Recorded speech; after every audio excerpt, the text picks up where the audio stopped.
Crazy Stupid Podcast. So we just finished Spider-Man Across the Spider-Verse, Part 1. This is a very, very spoilery episode. And so if you are not trying to find out everything that happens in this movie, my friend, we love you, but you got to go. Even if you're somebody that's like, I don't really care too much about spoilers, like, no, don't do it. Man, oh man, oh man, oh man. I don't really know where to start. I am definitely still processing where I am. I was just in the group chat with, two friends that we just watched it with. And we're like, where do we rank this? Where do we rank this? And you're like, man, I don't know. Because you're trying to balance, like, is this recency bias? Like, you come out of a great movie and it's like you're on a high. Or is it really that good? It's really that good. This movie is very good. It is really that good. Sometimes you just know. This one's really that good. Yeah. Man. It has everything. It has everything. Like, obviously, it looks beautiful. And they're so intentional with the changes in animation, because that's the other thing, is that there's lots of different styles and color palettes and tones that are used in different parts of the film to represent different places, different universes, different emotions, different vibes, and all of it is just done so beautifully. When there's a moment that sort of happens between two people, the color becomes so much more colorful and dynamic. And the main characters still have like their simple colors, and it makes them stand out so much more. It's beautiful. Oh my goodness. So beautiful. It looks some of the, oh man, like, okay, you already had like just a very vibrant but like straight off the comic book page style of animation that I love and I vibe with. In this one though, they added some more texture to it, so like it kind of looks like an oil painting. Like you can see brush strokes. In some scenes, I mean, I don't know. I mean, obviously, like, the animation was always phenomenal, but like they really took it up a notch with this one. As I'm watching this, I sort of just like reminisce. Watching Across the Spider-Verse reminded me why animation and animated films are so uniquely special, because there's so much you can do just with the colors on the screen that brings so much more to the story. It amplifies it. It provides more subtle context. It provides more depth to the characters. All of this is happening in just a few 3-second clip in that movie. It's incredible. And I know that at some point they're going to transition over into giving us a live action Miles Morales film, and I'm very, very excited about that. But I do think there is something very unique about what we're experiencing with these Miles Morales movies. Oh, 100%. Yeah, and it is like a reminder that what an animated film or an animated TV show is able to do can't really be replicated in like live action. Yeah. No, and this is why these live action remakes are so bizarre to me, which much love. We're going to go see Little Mermaid, obviously. But like, it's weird because you think about it as like, I feel like people look at it as like an improvement upon, or like you're taking this story and you're like bringing it to life. But like it already was brought to life. Right. Like The Little Mermaid was a phenomenal animated film that was full of life. Like, it won Oscars, didn't it? The Lion King was a phenomenal animated film that was full of more life than the live action film was. That live action film was dead. And that's the thing. When you make live actions, for some of them, it can sometimes feel like you are trying to correct. Yeah.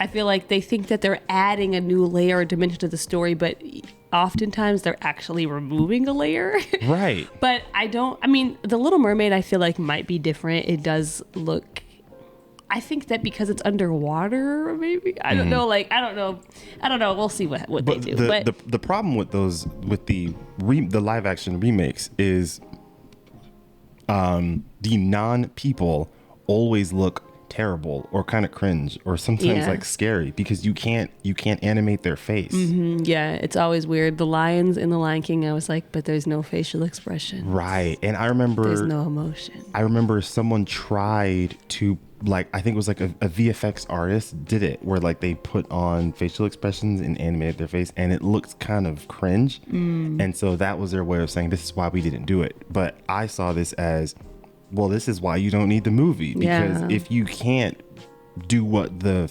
animated film was able to do, what purpose are you really trying to accomplish here? It's just a money grab, which, I mean, listen, I respect, I guess. You know, you're Yeah. doing it, whatever. You know it's going to make money, and you're right every time.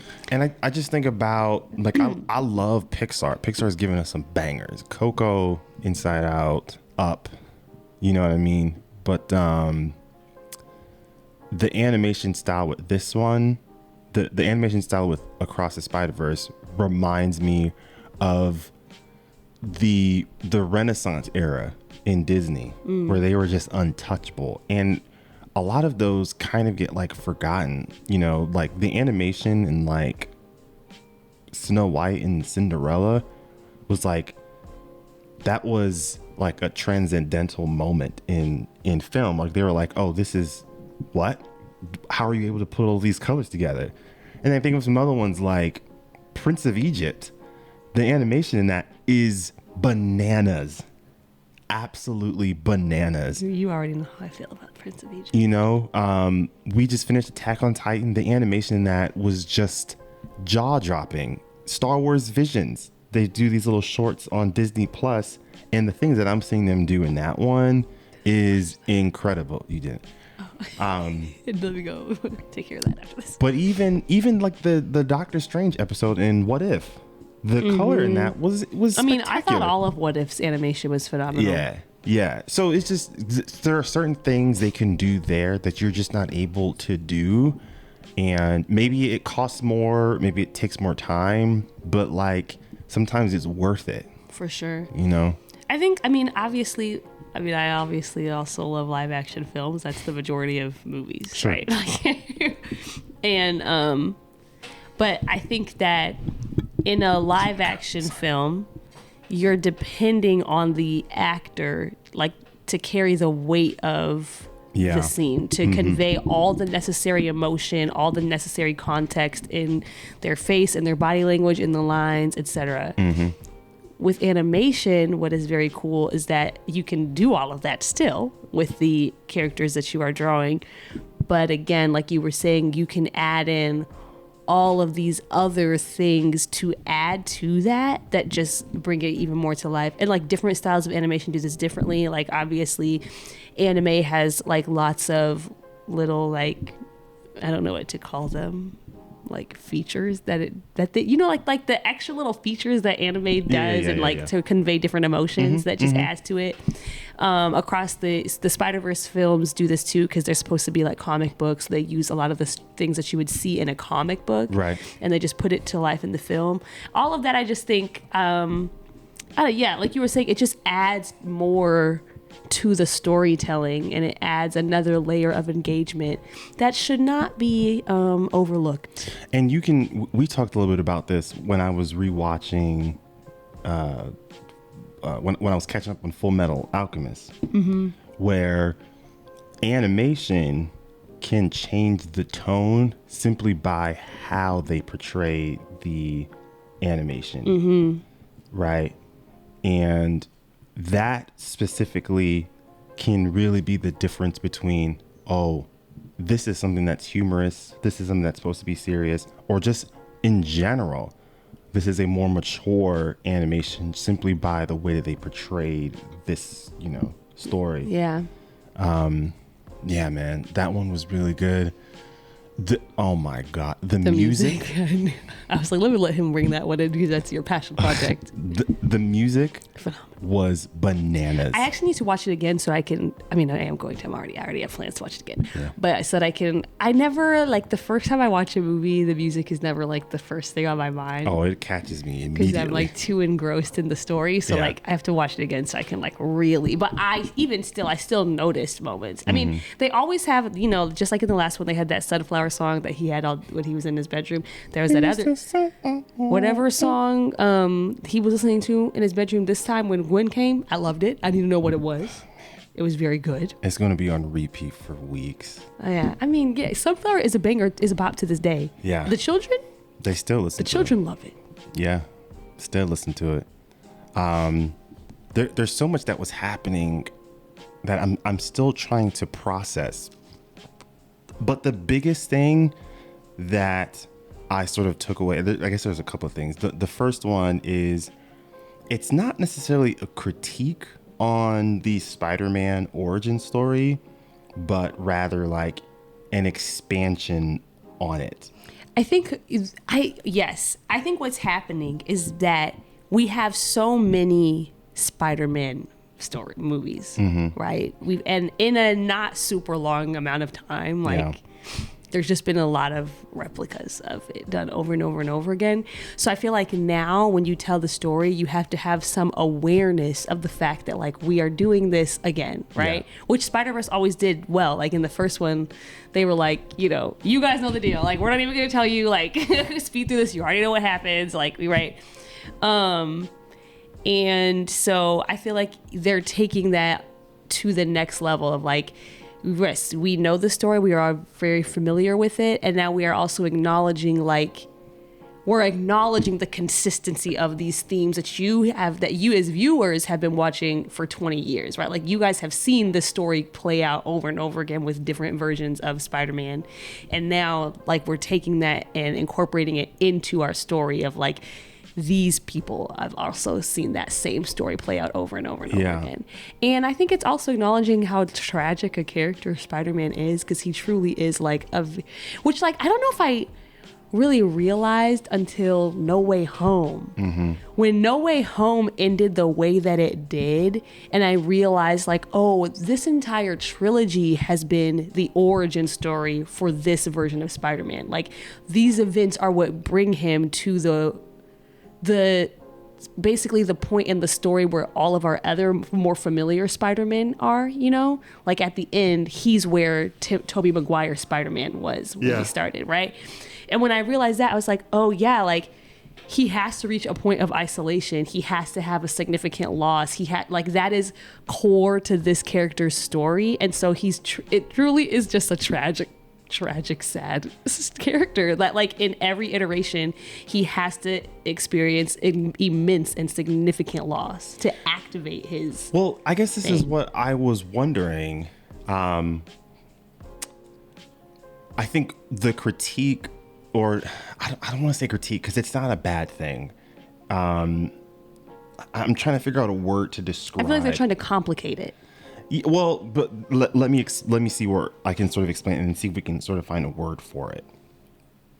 So the idea here is that you have to lose like your uncle or your Uncle Ben or your dad, like, you know, the police officer for Gwen Stacy, her father, right? But there were a couple of moments where I'm thinking, well, wait a minute. Did she just accept that at some point her dad is going to die? Because like, is that written in her story? But she talks to him by revealing who she is, and they have a conversation to talk through, you know, the emotions that they have been experiencing. And in that moment, he decides to change his mind. He's not going to be a police officer anymore, which the look on her face, I read that as, did she just change like the like course? he won't die now. Right. And I'm thinking of the same thing. I see that as proof of maybe Miles is right. What if there is a scenario due to the uniqueness of his story where it does not have to play out identically as Peter Parker. No, I 100%, that's where we're going. Yeah. Yeah, 100% that is where we are heading. And so that's where, I guess that's where I'm wondering, like, I don't know what, it's not because he's not saying you guys weren't able to do what I think I can do.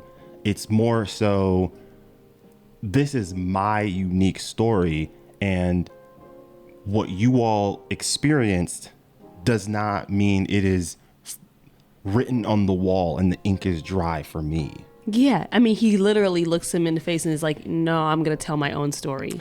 Yeah. And it also ties very closely to the talk that he got from his mom, where she was saying, like, basically, like, I did my best to raise you so that nobody can tell you who you are. Right. And now I'm charging you with that same duty. Like, as you go out into the world and as you grow and you become your own person that I cannot monitor as closely, that I can't as easily influence or control, I just want you to make sure that you don't let anybody tell you who you are. And obviously in the conversation, with the context she had, it was pretty clear she's coming more from like a, I think, racial ethnicity standpoint of like, you're Black, you're Puerto Rican, you're from Brooklyn, like, you know, all these things. And so, like, know who you are, know that you are loved, don't forget where you are, where you come from. Right. And then that mentality becomes extremely applicable when he goes into this space where everybody thinks that they know who he is because they're all versions of him.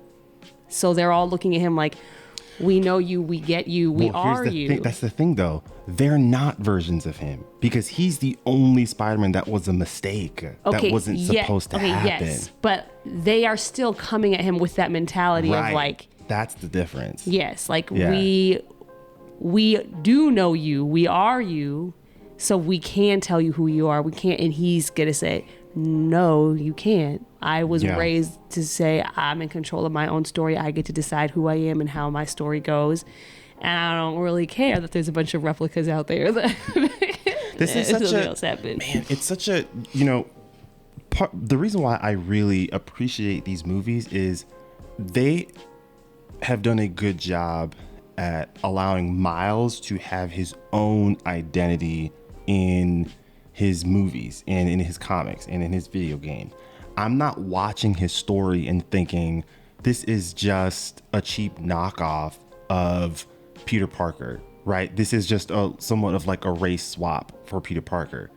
They spent that first entire movie creating a world that feels very unique to Miles Morales. And then in the second one, they take the origin story of what Spider-Man is supposed to have and then spin it so that that's also unique for Miles Morales. So this is a fully fleshed out, intentionally written character that I feel like we are not recognizing how special that is, where a character is coming in second place, right? Because he's coming in after Peter Parker, but there isn't that fatigue of, I mean, he's not the first. I'm not feeling that when it comes to Miles, which means that you listen, they're doing something right here. So I just kind of want to acknowledge, I think that's sort of what my excitement sort of built around is the uniqueness of his character. Even though he's come to us second after Peter, he's not hitting the wall of what can often happen, right? Like Cora with Aang or Rey after Luke, I mean, even to some extent with Sam Wilson after Steve Rogers. Yeah. We're like, yeah, I really like these characters, but they're not the first. And so there's always a wall that they hit. There's always a cap limit they can sort of hit in how special they can feel to the fandom, or at least that's how it can sometimes feel outwardly.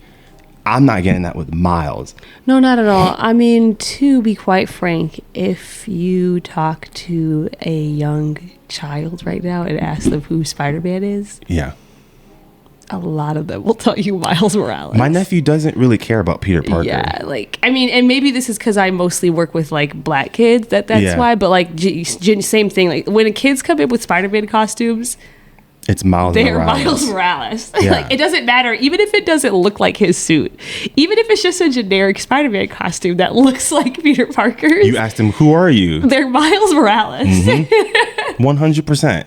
100%.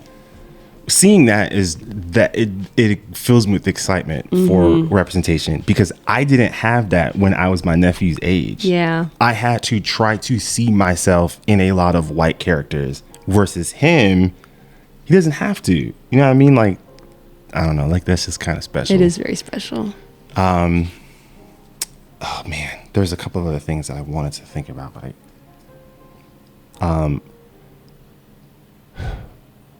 I guess this is. Go ahead. The way that they built the story was just genius. And I haven't honestly broken down like what exactly made it genius in my mind. I just know that as I was watching it, and as every like the different layers of the story were being added on and the pieces were coming together, just thinking about how the movie started and then how it ended. It's just masterful storytelling, because it starts off and it feels like a very typical sequel. Yeah. And it feels like a very typical superhero film, right? Like what they call like villain of the week, right? Like, oh yeah, you start off with this like kind of weird guy that they're gonna fight just to get you into the action, and then you're gonna get to the real problem, right? Like, and then as it just keeps going, and then there's just like the like little hints of like Gwen shows up, and like it kind of just seems like something's off when she throws that gadget on the wall. Yeah, like you're just kind of like, okay, definitely there's more happening. And then as he starts to get more kind of involved in what's happening, and then the other comments that people are making around him of like, you're not supposed to be here, he can't be involved. It's like, well, why specifically him? Like, just as it goes on and on and on, and then when it hits like that climactic moment at the end where the tension all builds up, it felt like the music and the tone, it felt like a really intense, like, I don't know, like mystery thriller.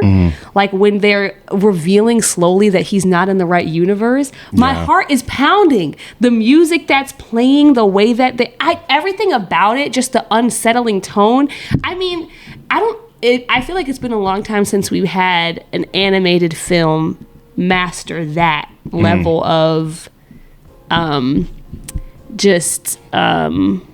suspense. Yeah. I'm glad you added that caveat of anime, because I don't think I've ever had it for an animated film or TV show of that sort of magnitude. No, I don't think so. Especially because like in most animated films, when you go to watch them, you just know things are going to be okay. Okay, right now there have been some times still like, listen, Toy Story 3, I got a bone to pick with you, okay? Because I thought the toys were going to die in that fire. Oh my gosh, when she was like, Buzz, what are we going to do? And then he just puts his hand out. I was like, yo. And even then, like, you in the back of your mind, you know, like, it can't happen. Movie. It can't go like that. But, like, in the moment, it's like, but I don't really see a way out of this one. Exactly. So I'm like, yo. So, like, that's definitely part of it. So any time that an animated film can achieve that level of suspense, it's a major feat, because for most of them, unless it's like specifically like an animated film made for adults, for most of them, it's like in the end, like, this is gonna work out fine.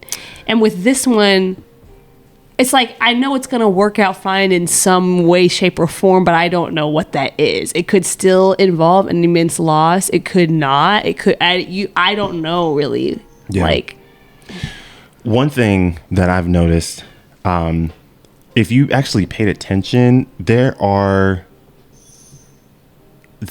some strong parallels with Miles Morales' character and the Black Panther movies. So there is the conversation of, is his father going to die or not, which is very similar to what happens to T'Challa in King T'Chaka. You have his uncle that just through tragedy and circumstance, he doesn't land identically to where his father goes, right? And then in a slightly different way, in that reveal towards the end, you see this other version of Miles Morales. He comes out, his hair is actually very similar to Killmonger after he becomes Black Panther, the way that he braids his hair. And if you notice, because Carlin pointed this out too, and I picked up on it, the music for when the other version of Miles Morales is very similar to Killmonger's music when he first comes in there.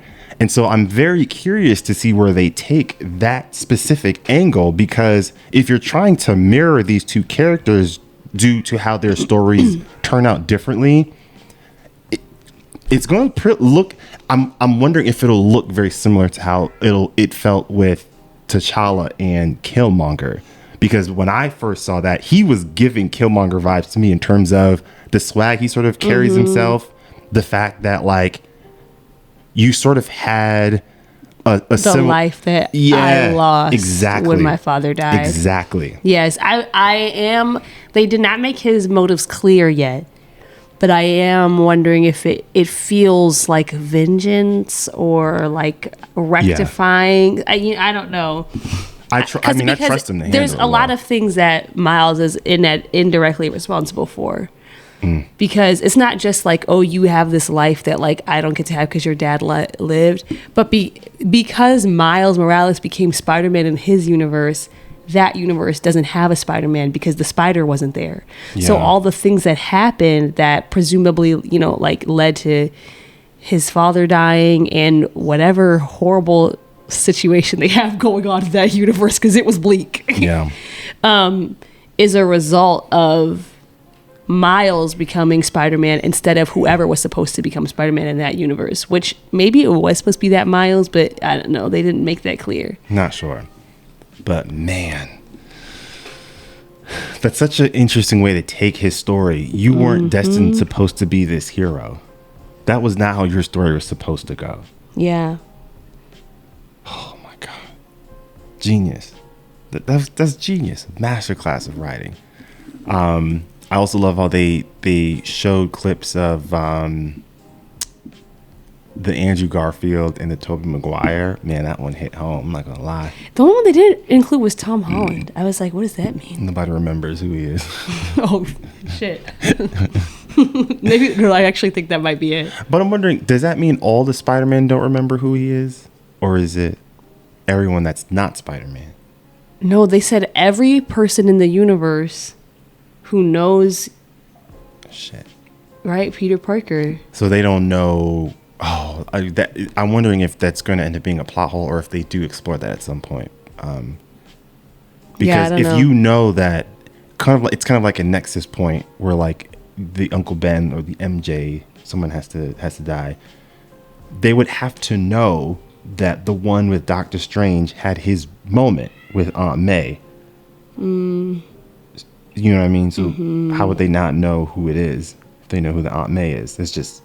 I don't know. Honestly, that spell that Doctor Strange did at the end of No Way Home, I never understood it. Yeah. I just didn't think too hard. I just kind of accepted it. Like, okay, people don't remember. I was very confused. I was like, so Zendaya was there at the fight, but like, what is her explanation? Like, from her perspective, like, what does she remember happened? Like, I had lots of questions. I was like, I don't know any of that. The spell, I don't think they left it vague because they're like, if we try to get too detailed, we might create inconsistencies. Yeah, like what happened with Captain America going back in time. But they were also pretty self-aware. Like they were making fun of the time traveling like throughout the movie. Okay, no, they were, but the problem is that they broke the rules that they created within the movie. That's what made it. That's what had all the fans in a tizzy for months trying to. We talked about that thing for a long time, like a long time. I just kind of gave up. It's like I felt very happy in the moment, and so that's what I'm going to cling on to. I just kind of accepted it. It probably is a plot hole, and it's okay. Like, it's okay. We're just going to go with it. Where do you rank this Marvel movies? Does this hit your top 10? You're putting this at the top of the list of Marvel movies. I think it's better than all of them, yes. I mean, it's just Infinity War that's up there. Infinity War and Logan, I think, are kind of in the, I think it's better than them both. Ooh. I mean, I don't fault you for that. The reason why I'm saying that is because, okay, I loved Infinity War. I think it's a phenomenal film. But also, like, a large part of what makes it a phenomenal film is all of the build-up it took to get there. Yeah. Yes. Yeah. This movie, I mean, it's a sequel, but like...